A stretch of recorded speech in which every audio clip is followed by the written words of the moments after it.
This program was brought to you by Koller Institute of Venture at Tel Aviv University. As a historian, start with a little bit of history. Aesop's Fables, I'm sure many of you grew up with them, or at least, even if you didn't know they were Aesop's Fables, at least you probably grew up with some of the stories. So Aesop himself seems to have been a historical character who lived in 5th century BCE Greece. His stories are mentioned by Herodotus, who's actually important for me as a historian because Herodotus is the father, one of the fathers of the discipline of history. According to Plato, Socrates, when he was in prison, was so amused by some of Aesop's fables that he set them to verse. And there are about 100 fables attributed to Aesop. But if you go and look, you'll see that there are hundreds of other tales as well, which are much. I mean, Aesop's fables themselves have a long history, which I won't go into now. But there are hundreds of tales, which are now considered part of this corpus. Okay, I chose one of these tales, the hare. I'm sure the story that many of you know, but I'll give you the rough outline very quickly. I'm not a very good storyteller. So the hare brags all the time about his speed. The tortoise challenges the hare to a race. We all know the story. And what happens is that during the race, the hare runs far ahead and then decides that he's got plenty of time to take a nap. And he takes the nap, and the tortoise, of course, is moving along very slowly. And the tortoise reaches the finishing line before the hare wakes up. And what's interesting, of course, is the moral, because Aesop's fables, of course, have morals. And the moral generally of this story is slow but steady. Okay, compared to the hare, who's fast and, of course, doesn't, in fact, reach the finishing line or reaches the finishing line after the tortoise. I'd like to add a small thing, which I think is relevant, but to this story.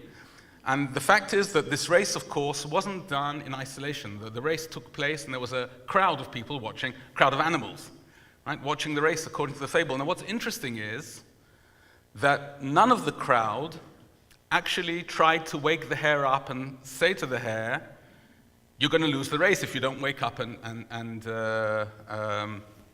get moving." And that in of itself is interesting, and perhaps we'll come back to that. We'll come back to that in a moment. Oh, wrong way. But I'd like to talk about version 2, or a different version of the hare and the tortoise. And this version is that about the hare and the tortoise who live in the same forest, but rarely meet because they have different circles. They move in different circles. The hare and his circle think that the tortoise and her circle are too slow to be of any interest or relevance to the hare, so they rarely come across each other. Both of them, however, are invited to be contestants on a program called University Challenge, which those of you who grew up in England or in America, other places might know. It's where universities send teams. It's general knowledge of all kinds. And you have to answer the questions as quickly as possible. If you answer the question and get it wrong, the question is then turned over to the other team, and it's a knockout competition. So there are many teams. Knockout competitions are clear. I don't have to explain. So they're both invited with their circles to University Challenge. And what happens is that the team hare are always the first to press the buzzer when the questions are asked. However, more often than not, because they push the buzzer so quickly, they're wrong. They get the answer wrong, and the question is transferred to the team of the tortoise. And the team, according to the story, as we know, right, the team of the tortoise in the end wins the competition. And what happens is, as a result, that the hare and tortoise become friends. They meet more often, and both the teams realize that they have a lot more in common than they thought, and that it's actually not a bad idea to meet and talk and think about things together. So what can we do with this story of the hare and the tortoise, if at all? It might not even be relevant, and what I might be about to tell you might be banal and not really. But I think there are some points and things that are worth thinking about. So what do I do in the humanities as a humanities professor, as a professor of the Humanities University, as a teacher of the humanities, coming back to the goals of the university, as someone who does research? What in fact do I do? Okay, first of all, I ask questions. And I try and ask as many questions as possible, and I have to say that very often formulating the questions is far more interesting than actually finding the answers. So the questions themselves have, provide me with a lot of food for thought. I think about these questions. Okay, critical thinking. I think, and I spend sometimes a lot of time. This morning we heard some people talked about the amount of time it takes for an idea to go from academia into industry, and I think there was 10 years, and perhaps even slightly more. And that's what we do, right? That in the humanities, that's not a long period of time, right? Critical thinking takes a long time. There's also time for reflection. Reflection, going back to ideas, thinking about them again, taking a pause, right? Taking a time out and perhaps thinking about other things, and then coming back to the same topic, or perhaps coming back to it from a different perspective. I look for interpretations, right? And I realize from the start that there's not one interpretation, right? There's probably a lot of interpretations, and then I have to start to think about which of the interpretations is more relevant or interesting for what it is I want to, or for the steps that I want to move onto. A very important part of what I do is writing coherently. In other words, how do I transmit my ideas, or the ideas that I have? How do I put them down on paper so that other people will be able to read them and think about them, comment on them, and perhaps take my ideas one or two stages further? I also have to put together an argument. That's what I'm trying to do here while I'm standing here. When I'm standing here in front of you, I might do it well, I might not do it well, but that is part of what I do, and what I'm trained to do is to try to put together an argument which takes all the information that I have gathered and tries to make sense out of it. And of course, that perhaps is a repetition of things that I've spoken about before, is also the ability to articulate complex ideas clearly, and I'll come back to that in a moment, because I think here there's a great relevance for the humanities have a great relevance for venture and for what we're trying to do here. So, are the humanities relevant? It continues. Right. What in fact do the humanities do beyond the things that I talked about just before? Right. We work with ideas. And in many cases, ideas shape our identity, they shape our self-conception, they shape how we understand the world, how we look at the world, how we understand what's going on around us in our environment, and they also help us understand who we are. Right? In many ways, ideas shape reality, and I don't think I have to give examples, right, of how ideas shape reality. I think history is one long continuum of ideas shaping a reality, and technologies, in a way, are just a tool for taking those ideas and turning them from ideas into something practical. The past, in many ways, shapes the present. It's always a question: what can we learn from history? Because the present is always different from the past, and it's not something that I want to go into in great depth. But there's no doubt that our pasts, our collective past, our individual past, shapes who we are today, and shapes how our society develops and how society develops. In the humanities, we have the idea of the perspective. The perspective in the sense of longue durée, right?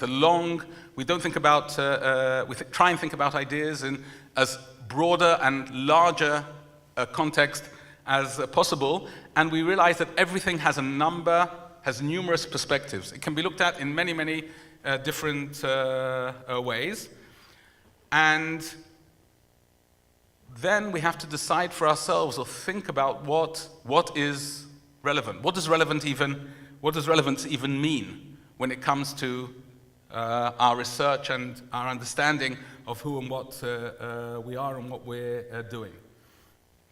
And one of the things that we're always asked, and by the powers that be in the universities, and the humanities, as you probably all know, find themselves at a very difficult juncture in their history within not only within the academic world, but beyond, talking about taxpayers' dollars, or shkalim, or pounds, right? Or euro.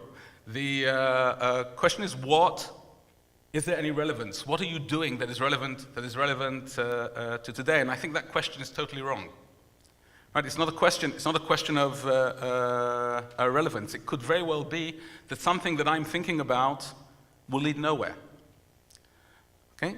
It's very, very possible, and I know this is the case in the sciences as well. We heard this as well this morning, that a lot of things that are done in laboratories end up being totally wrong, but that doesn't mean that it's not worth going down that path and doing it, because even if I'm totally wrong, along the way I learned things which I can use in other endeavors and in other projects that I'm developing. So I think relevance, the question of relevance, which has become so important or so central in academic discourse and in discourse in general, is something which is very, very problematic when it comes to the humanities. And I think we should talk more about the importance, right? The importance of the humanities, the importance of what we are actually doing, and how we contribute to the general well-being of society. So, I'd like to give you an example by going to the ICOR, which is the organization set up by the Council for Higher Education together with the government. In fact, was a law that was passed by the governmental decision that was then taken over by the Council for Higher Education. And in fact, what happened is there was a call. I won't go through the whole history, but there was a call, first round call, the result of which 4 centers of research excellence were set up. And then there was a second round of calls, and 12 more centers were set up. These centers are funded for 5 years. Right? These centers are funded for 5 years, and that's a problem that we can perhaps touch upon. What happens after those 5 years? What happens to all the innovation, right, that is created in those 5 years? What happens when the funding basically runs out? But the idea was, or when the ICORs were set up, they were conceived with science in mind. In fact, the first call, all the centers that were set up were scientific. In the second call, out of the 12 centers that were set up, 8 or 9, depending on how you define the sciences, are science-oriented, and only 2 are really humanities, and 1 more is sort of on the boundaries of humanities and social sciences, and so it was really science-oriented. The idea was to stop the brain. Well, I put it like here, brain gain, but in fact to stop the brain drain. Right? It was to stop, or to bring back scholars who were studying abroad, to bring them back to Israel, and B, to stop people who might have gone abroad, to keep them here within the framework of the Israeli universities. The idea was also to create collaboration between Israel and universities abroad. The idea was to create centers which were multidisciplinary, to upgrade research infrastructure, and strengthen research in disciplines which were considered important by the government, by the Council for Higher Education. And what happened was that in the second call, I put in an application, and luckily we were one of the 2 centers that were set up with the funding of the ICOR in the humanities. What does my center actually do? Okay, well, the center that I'm head of actually do. Okay, well, we deal with conversion. Okay, now when you think about conversion, you might say, well, that's pretty narrow, or an unimportant topic, right? But when you go down deeper into conversion, you realize that not only are you talking about that moment when a person decides to change his or her religion and convert to another religion, you're talking about identity. You're talking about questions of identity, you're talking about questions of gender, you're talking about questions of community, you're talking about questions of how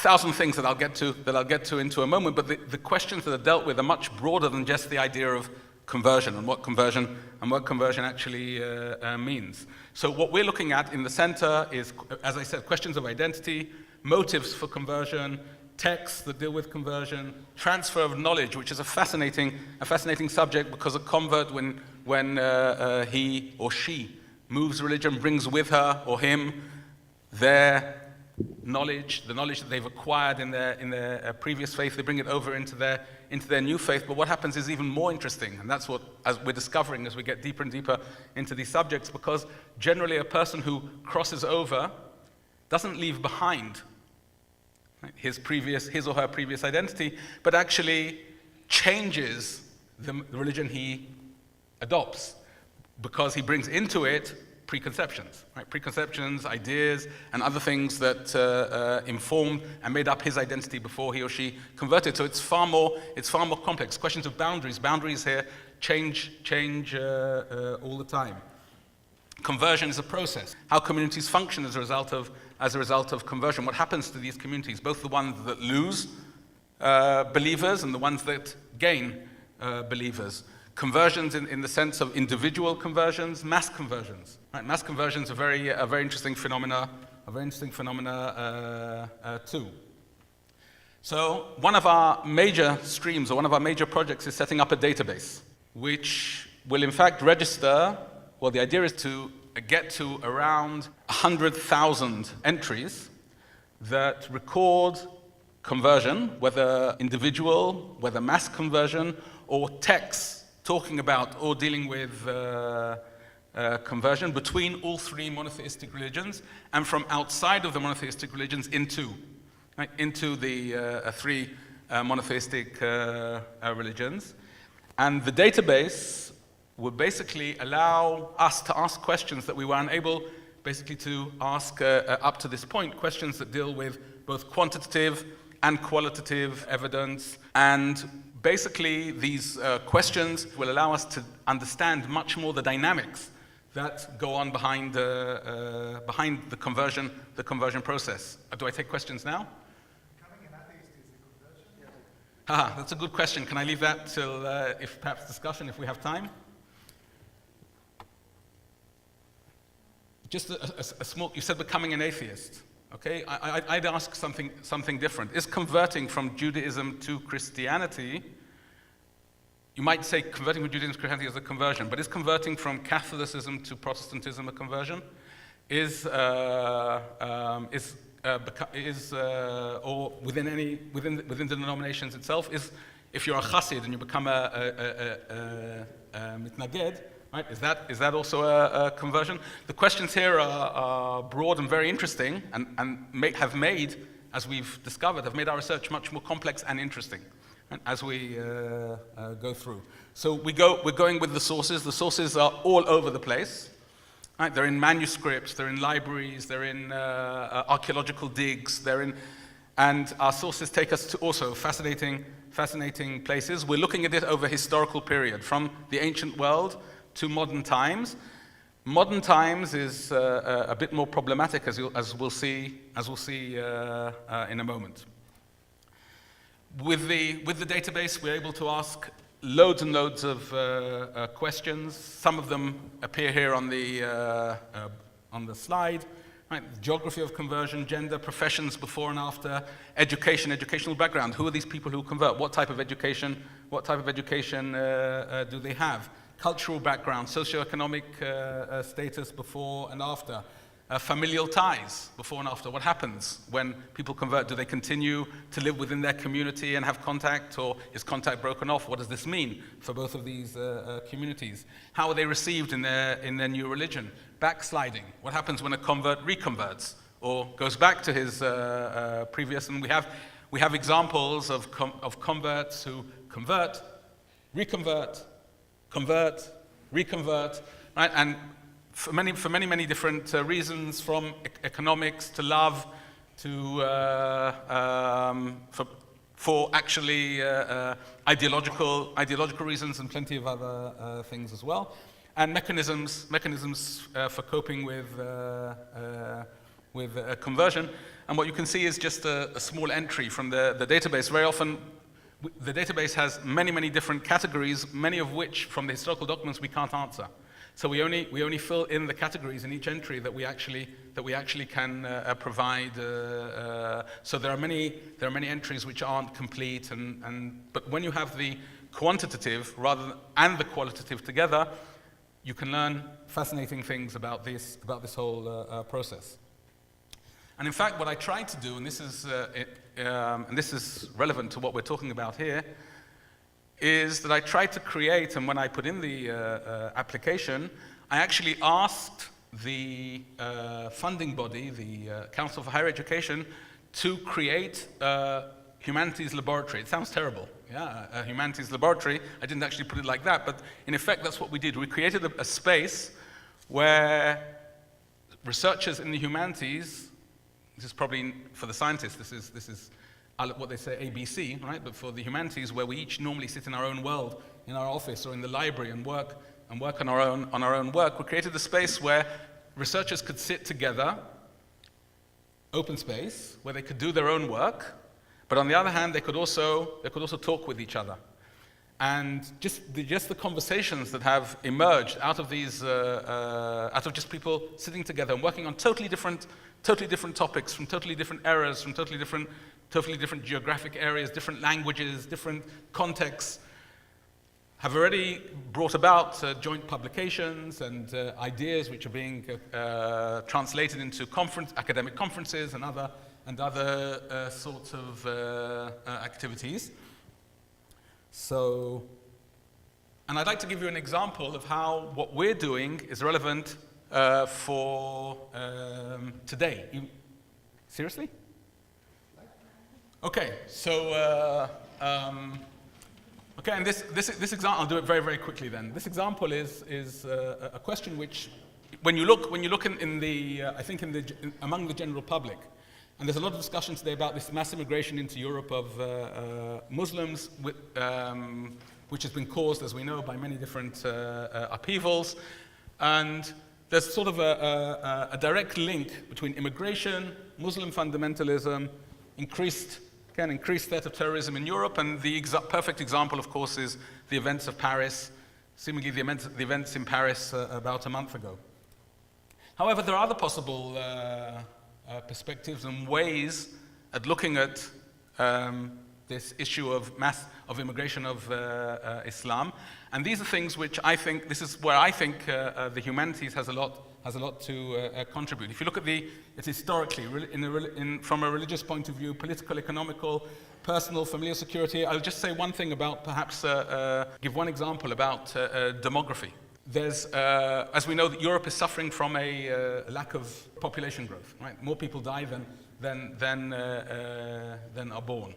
Right now, this mass immigration, right, could be seen, if we look at it from a different perspectives or examine it from different perspectives, not as a negative phenomena, but as a very, very positive phenomena. And then if people say, well, Europe's going to become Muslim, no, that's not the point, because many of these people, again, when you break it down and look at it from different perspectives, right, many of these people are not coming because they want to Islamicize in Europe. They're coming because they want a better life, they want a safer life, they want an education, they want their children to have a better future. Right, so what I'm saying is the issues are far, far more complex, and our database, well, not just the database, but everything that we do is to, in the humanities, basically to say, yes, stop.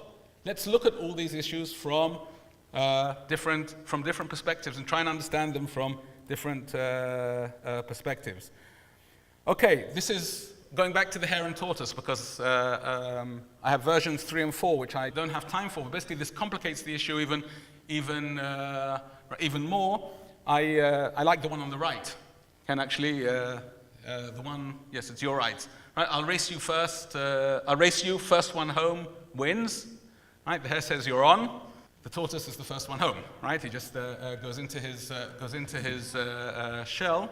Right, this kind of complicates. The one on the left is actually also very interesting. It's from 1915. The context, by the way, the First World War.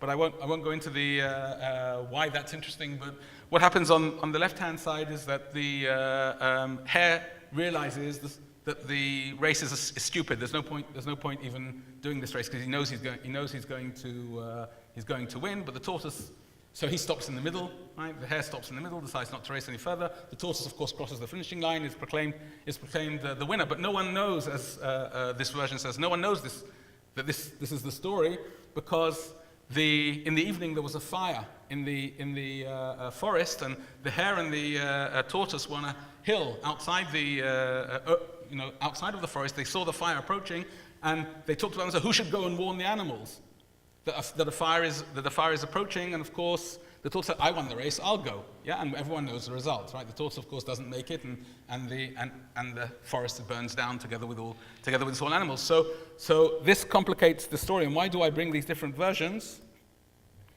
Because here is where I think this is what we're doing here is important. I studied in Cambridge. I did my PhD in Cambridge, and one of the greatest pleasures of being in Cambridge is the college system. In the college system, you go into hall and you sit down and eat with other members of the college. And I could be sitting next to an astrophysicist, someone dealing with nanotechnology, someone in economics, because the college is made up of all these different disciplines. And the conversations that developed over dinner were some of the most productive conversations I had, and gave me the greatest possible ideas, opened my mind to other possibilities, other perspectives, other ways of thinking about things. And I think that what's missing within all this framework is these conversations, is our ability to talk to each other and be able to explain to each other in language that we can both, excuse me, I'm saying the hare and the tortoise, okay, so I'll talk about it as being two different sides, how each side can understand what the other is doing. And if we were able to explain to each other in clear language, right, what the other side is doing, the enrichment of both sides would be greater. There'll be mutual interpenetration of ideas, which brings enrichment to everyone. It will allow for new perspectives, new directions. So basically, to conclude, now my time is running out, we heard today, and one of the things that came up in the conversation this morning was about speed. Right? Things are happening very, very, very, very fast. And I think that there's room, what I'm trying to suggest is that there's room to, as I said before, is what we do in the humanities is stop, pause, stand back a second, reflect, think, talk, try and think about other perspectives, other ways of doing things, thinking outside of the box. Cutting edge technology is fine, is great, it's very, as long as it's beneficial. But it also raises moral questions, right? And questions of relevance, right? There's, as we know, one of the main issues that has arisen is the question of the need to know. In other words, mega data and big data compared to, and on the other side, right, the question of privacy and human rights. Right? So when we do all of this, and for example, and last example, the use of natural resources, right, as against what will happen in the future. Right? How do we leave a better world for our children and grandchildren? So if there is relevance for the humanities in this ecosystem, and I think there is, then the relevance of the humanities is to say to the people on the other side, right, to the tortoise or the hare, because I'm not sure now which one is which. We need to talk, right? It's not just we need to talk. We need to think about the relevance of what we're doing. We need to think about the consequences of what we're doing. Right? And when we do that, it's possible that both sides will come away with new perspectives, new ideas, and ways of thinking and doing things. Right? So just as questions that I'm raising for discussion or things to think about is implications for funding, both of the humanities and the sciences. Taking a more interdisciplinary research, will it help or hinder? Benefits for society in general of actually taking this, of taking more time to think about what it is we're doing. Are we ready for this? Thank you. This program was brought to you by Koller Institute of Venture at Tel Aviv University.